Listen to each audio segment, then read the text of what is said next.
My name is Dov Barron. I'm the founder of FullMontyLeadership.com.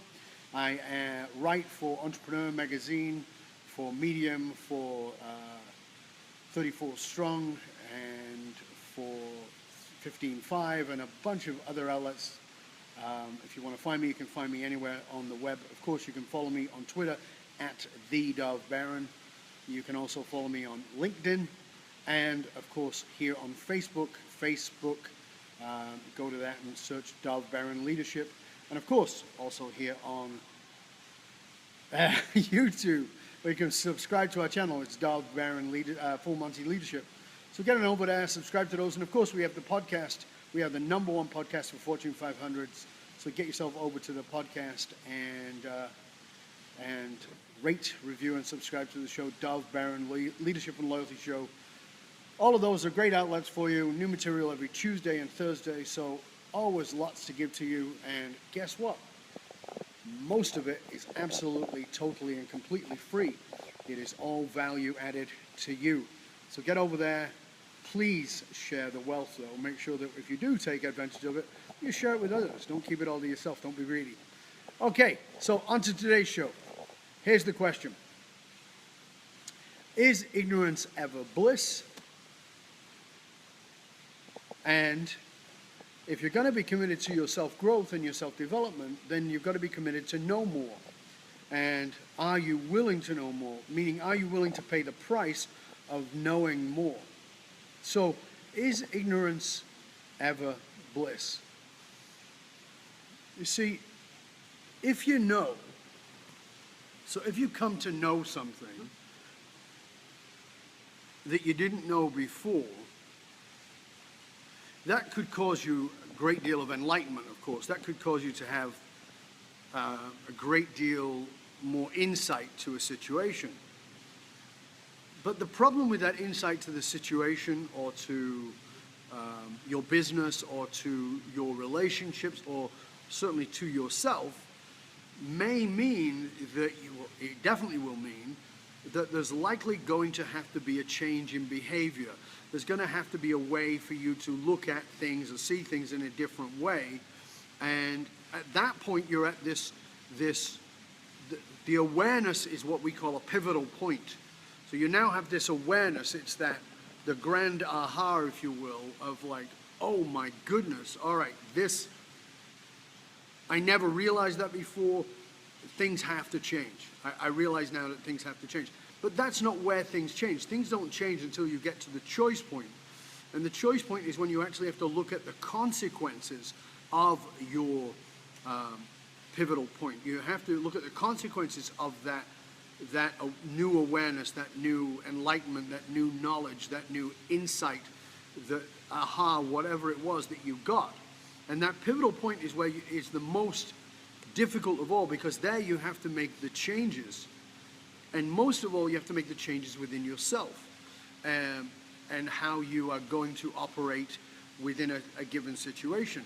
Now, what I mean by that is, once you know,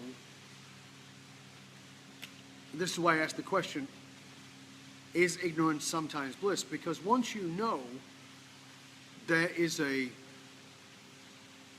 responsibility upon you to do something with that knowledge. And there are going to be situations where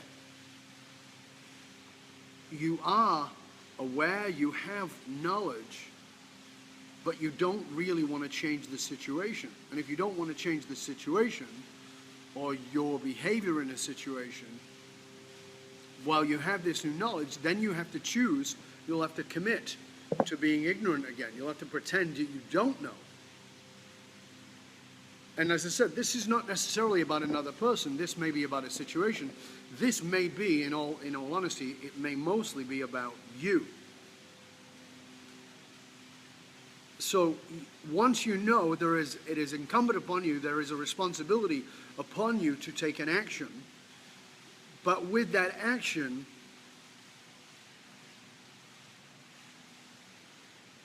there is the possibility for loss. So if you see something in your business, if you're having a conversation with a coach or a mentor or a guide, who is giving you an insight into your business that you had never even considered.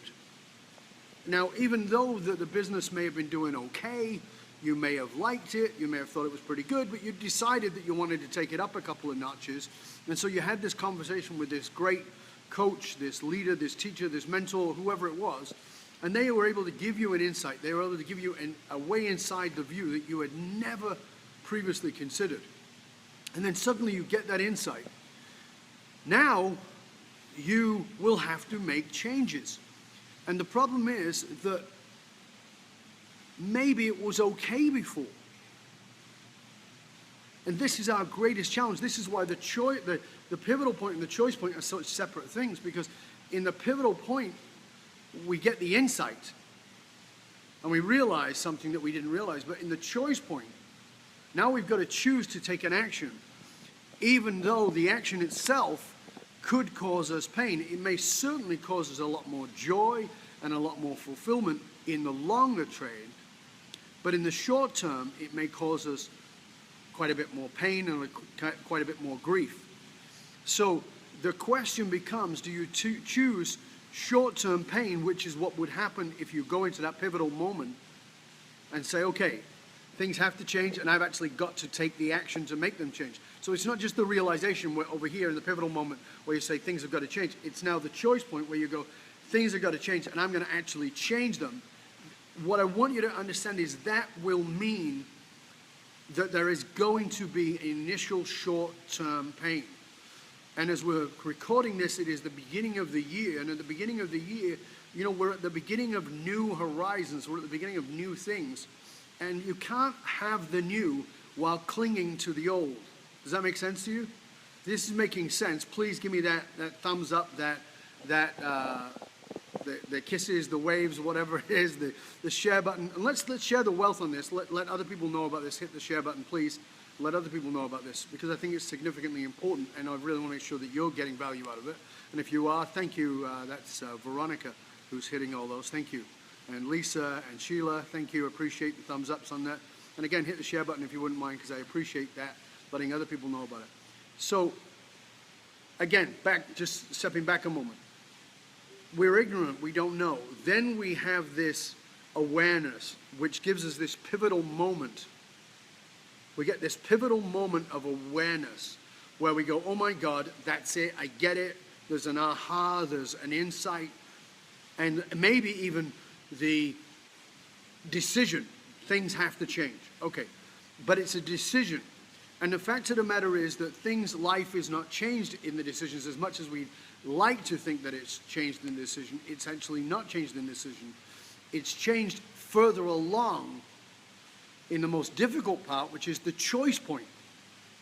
Thanks for all the thumbs up, guys. I appreciate it. It's changed in the choice point.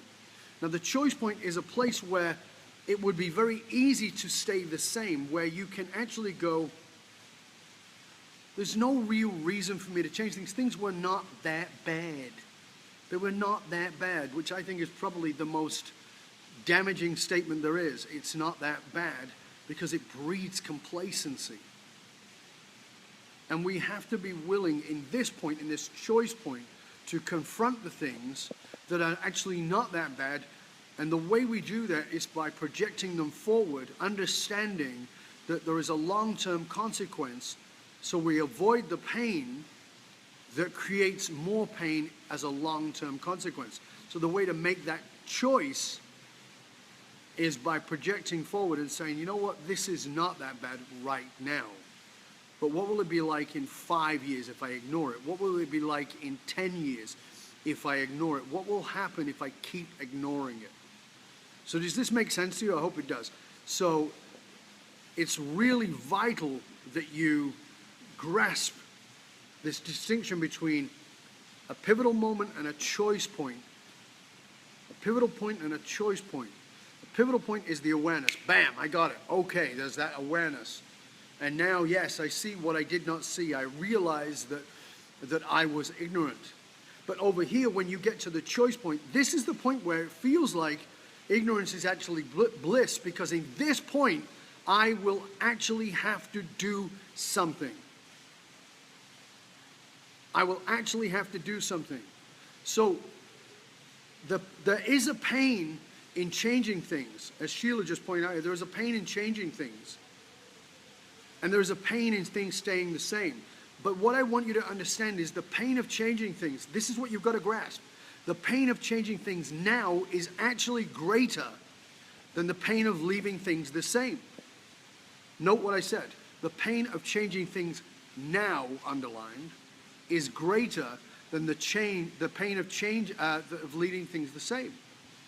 So if you change it, you are going to have to embrace change. And with that change, you're going to have to embrace pain. Nobody wants to do that. Nobody's willing to do that. So how do you do it? The answer is that you project forward and you begin to understand, we call this consequential thinking. You understand that in the consequence, the pain will be far greater if you leave it alone. And this is why we embrace dealing with conflict immediately. Let's get this dealt with right now. Let's not sit on this. Let's not let this seep. Let's not let this stew. Let's deal with it. Let's take the action necessary to evolve the relationship, to evolve the business, to evolve the situation, whatever it is, and move it forward. But that being said, let's come back here. That being said, please note that if in this point, in this choice point, you decide that ignorance is not bliss and that you actually have to make a choice and you have to move forward, then something is going to happen, and that is the consequence of not keeping things the same means that you now face the potential of grief. All birth requires death. Something must die in order for something to be born. And all birth is messy. So living in this understanding, grasping this concept that in order for something to be born means that something has to die, means that I've got to be willing to let something go. I've got to be willing to feel the grief of no longer having what I had.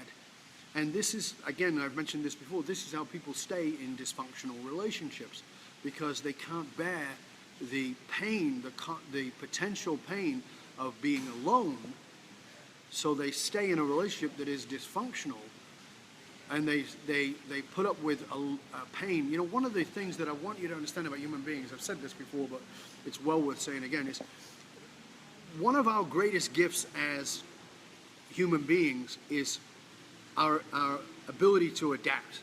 We are phenomenal adapting, second only to cockroaches. We are amazing at adaptation. I mean, think about it. We have people who live in the Arctic. I mean, they actually live there. And we have people who live in the Sahara, in the desert regions of the planet. We are incredibly, extraordinarily adaptable. That is one of our greatest gifts. It is also one of our greatest curses, because as a result, when a situation comes up, we are likely to adapt. And as soon as we adapt, we make it not that bad. And so we don't do the things necessary to make the changes. Now, we want to change other people, don't get me wrong. Oh yeah, we say, yeah, well, things have to change, and that's absolutely right. And so I got to get rid of Fred. I got to get rid of Susan. I got to fire this person. I got to fire this relationship. I got to do this differently, whatever this is. But it doesn't mean that I have to change. Listen, you are always the common denominator in every experience of your life. It's probably you that's got to change. And that awakening, that awareness that happened in that pivotal point is what starts this. And always the catalyst is to go, oh yeah, I can see there's something wrong with this situation and it's your fault. Or it's the economy's fault. Or it's because Trump's going to be the new president. Or it's because Obama's still the president. Or it's because of the Black Lives Matter. Or it's because of the white racists. Or it's because of ISIS. Or it's because of some external process. Or some other person. But it actually starts with you. So, the reason ignorance can feel like bliss is because it doesn't ask you to change. But immediately you embrace that you are the common denominator of every single situation in your life, you are the one who has to change. And that will mean, I'm sorry to tell you, something called pain. Because comfort is that which is familiar. Comfort is that which is familiar. Again, familiar, from the Latin familiar, meaning family. It means whatever it is you've got used to. It's your version of normal. And if you want to understand what normal is, because sure as heck that's a difficult one, the simplest way to understand normal, whatever you got used to. Normal isn't healthy, it's just whatever you got used to.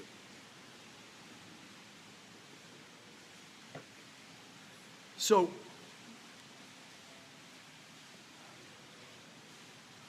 let's see if you're getting anything out of this. I'm going to sort of step back for a moment and give you a chance to jump in and see what you have to say about this. I'm going to ask you not to teach. I know that sometimes people like to go on these things and come on and start teaching, try to be the coach while you're being coached. And that actually is in direct resistance to the change. That's why I'm actually going to call this right here. It's a way to say, well, this is not about me. And on the one we did, on the broadcast I did just on New Year's Eve, I talked about that somebody jumped in and they started making comments and they said, yeah, people and we and blah, blah, blah. And I said, that's, I asked for permission and I said, please stop doing that, because that's a way to actually distance yourself from the learning. So I'm actually asking you to put some input in here about what this means to you. Not what people should do or how people are, but you. Take it out of the general, make it into the personal, because that's where your life actually changes. And don't get me wrong, I get that that's the most difficult thing to do. Because that's another aspect of this choice point, is not generalizing and not othering it, not making it about other people, but actually making it about yourself, can be a bit challenging, to say the least, for most people. So tell me, are you getting anything out of this? Is this making sense to you? If it is, give me the thumbs up. Give me a comment. Please hit the share button so other people can know about it. And I'll wait for you for a moment, because there's another piece to this that I want to get into, but I want to make sure that it's making sense to you. So give me the thumbs up, give me the hearts, give me the shares, give me the kisses or whatever it is that is on there. Let other people know about the show so we can share this wealth, because I want to move into the next part of this that I can share with you and add value to you and to your, by the way, when you share this, of course, your friends, followers, and fans also get to see it, so you get to add a ton of value to them as well. Okay, so Nancy says, very true, just came in, but it makes sense from what I've heard. Fabulous. Let's see what else is in here. Keep commenting, by the way, guys. I will read them. All right, there we go. We got some now. Yeah, Lynn says, yeah, I despise that phase. It's not that bad. It's definitely not good as it should be, is actually what it's true of. Okay. As I said, Sheila said, when the pain of staying the same is greater than the pain of change, then we will change. Yep. But rarely is that true for most people, again, because of adaptation. Okay. Who's that? Gabrielle says exactly. Katerina says how to start changing yourself, how to find your own way. Those are questions. Jim says pleasure praying principle. Nancy, we read those two out. Okay. So how do you get yourself to change? That's the question. And I said that the answer is in moving the pain forward, projecting the pain into the future, taking it to the next level. Okay? So whatever it is you're doing presently in your life, whatever the situation is showing, it's fine. It's good. How do I know? You're doing it. It sucks. You know it sucks, but you keep doing it because it doesn't suck enough. It's not painful enough. That's how it works. So there's a need for you to move the process forward. So you can do this in a strategy right now of whatever it is in your life that is bugging you. So let me see if I can make this really solid for you. I want you to think about something in your life right now that you know needs to change, whatever it is, right? Write it down, do something to let yourself know whatever it is. And I want you to think about a couple of things. One of them might be pretty big, one of them might be pretty small, whatever it is. Think of something in your life that has to change. You've actually made the statement, this has to change. You have been willing to change it. You've made the decision that it's got to change. Now the question is, why hasn't it changed? If you've made the decision to change it, maybe you even have the resources to change it, but you haven't changed it, it begs the question, why haven't you changed it? Doesn't make sense otherwise. So, you've made the decision that something has to change, yet it's not changed. Well, many years ago I made a discovery that completely changed the way that I looked at the world, it changed the way that I looked at people, and it certainly changed the way that I saw how I could serve leaders like yourself in making not only change, but positive and long-term shifts and changes in our lives. You see, we like to think that change is a logical, rational process. We like to think of it as this T-bar thing, and on one side is all the positive reasons to change, and on the other side is all the negative reasons against changing. But the truth is that that's not how change takes place. Change takes place as a result of something called emotional content, which is what I spoke about on the New Year's goals broadcast. Emotional content, not rational content, not logical content. And an emotional weight in the emotional gravity and the emotional content of something means that you could have 15 pros to why something should change, but you only have 2 cons against it. But those 2 cons could have such weight because you get such a large amount of something that you so desperately need that you're not willing to go against the logic. So change does not take place at a rational, logical level. It takes place by something called personal emotional logic. Personal emotional logic. So what is personal emotional logic? It's the thing that makes perfect sense to you, and all your friends are like, what the hell are you talking about? It doesn't make any sense to them at all. They're like, I don't get this. I don't understand this at all. Personal emotional logic is something that is an equation inside of your head where 2 and 2 equal 47, or a monkey. It doesn't make normal, rational, logical sense. But you have a connection to it at a deep emotional level that allows you to see why it makes sense to you. Now, the great thing about this is it allows you to tap into your intuition. It allows you to follow your own path. It allows you to follow your own guidance and really do amazing things. The downside of it is that it can be an emotional logic to stay the same, as I said, in example, in an abusive relationship, to actually tie yourself into a relationship, to become indebted into a relationship emotionally, financially, or tie them both together, emotionally and financially, in all kinds of ways that won't let you move forward. And so, I know that I have met people in relationships who say, I know I should leave, it's not a good relationship, but I rely on him, her, for the money. I've seen people stay in jobs in exactly the same way. My boss is a dick, but, I do like this part of my job, and, where am I going to get another job with this kind of pay? And so they put up with things. So, logically, they look at it and they go, every day I'm miserable at work, and there's 57 reasons why I should leave, but I need the pay. And I go challenge that, and they'll say, well, I just don't know if I could provide for my family, and therefore, am I a valuable human being? So the weight, the gravity, the emotional gravity then comes into, am I enough? Am I a valuable human being? These are important questions for you to ask, because if you are going to grow, if you are going to become more self-aware, if you're going to become more self-developed, have a greater levels of self-knowledge and self-development as a leader, then you are going to begin to know things you didn't know before.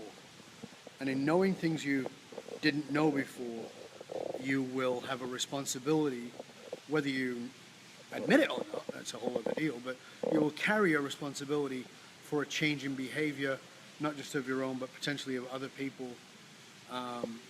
And that can feel like some heavy shit, man.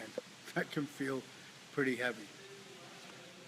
The other side of it is when you trade what you have for what you really want, there's a good chance that you'll get something way better. That you'll actually get something that is deeply meaningful to you, that serves you in a way that you've maybe never been served before, that allows you to serve others in a way that you've never really served before. So, this is about the end of this particular broadcast on whether ignorance is actually bliss, and if it isn't, are you willing to pay the price? And I'm going to sign off in a minute, but I want to make sure that those of you who have joined in and are still there and in the background, that you got something out of this. And if you did, I hope that you will share the wealth with others by hitting that share button and giving the thumbs up and the hearts and all of the above, and letting other people know. Because I think that, this is my philosophy right now. Part of my philosophy is that there is a responsibility to not only know, to not only change, but to share that wealth with others in a way, and this is vital, in a way that is not teaching. I said on the past broadcast that we need to become far more compassionate leaders. I see compassion as a great missing thing in leadership today. But the opposite of compassion is not what most people think it is. I actually asked that on a previous broadcast, so I won't ask it here right now. But the opposite of compassion is teaching, meaning I'm not really listening to you, I'm not really having empathy and compassion with you, I'm actually thinking about what I can teach you next rather than actually listening. So the opposite of compassion is teaching, and it's not listening. If you want to add to compassion, go to a deeper vulnerability within yourself rather than trying to teach something to someone else. Somebody shares with you that they have an injury, mental, emotional, physical injury. Be cautious not to move into teaching mode, but rather ask questions about what you don't understand.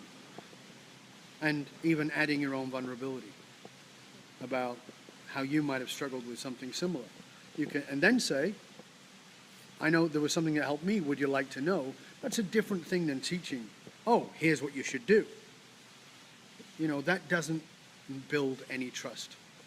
So, little bonus piece at the end there. So Sheila says, thank you for always giving, Dove. You're very, very welcome, Sheila. Appreciate it. Nancy says, I committed to it and now have to implement steps towards new actions, means seeking new mentorship where I need it. Absolutely. And if you want to really make change, please remember you can't do it alone. Nobody is objective in their subjective reality. So until next time, this is Dove Barron of FullMontyLeadership.com saying thank you for joining me. Thank you, Nancy. Thank you, Sheila. Thank you, Lisa. Thank you, all of you who jumped in. Gabriella, and everybody who jumped in with comments and feedback, and Jim, and Lynn, and Nancy, and Ernie, and Monica, and I think I said Katerina from Russia, Gabrielle, I apologize. all of you who jumped in, all of you who had comments, thank you so much. Just scanning over those, Ricardo, all of those who jumped in. Thank you, Florence. Everybody who jumped in and had your comments and your feedback and the thumbs ups and the hearts and the share buttons, I sincerely appreciate it. It's been great being here with you for, again, another midweek show from Mexico. Until next time, this is Dov Baron, fullmontyleadership.com. And stay curious, my friends. Stay curious. Dov Baron, and I'm out.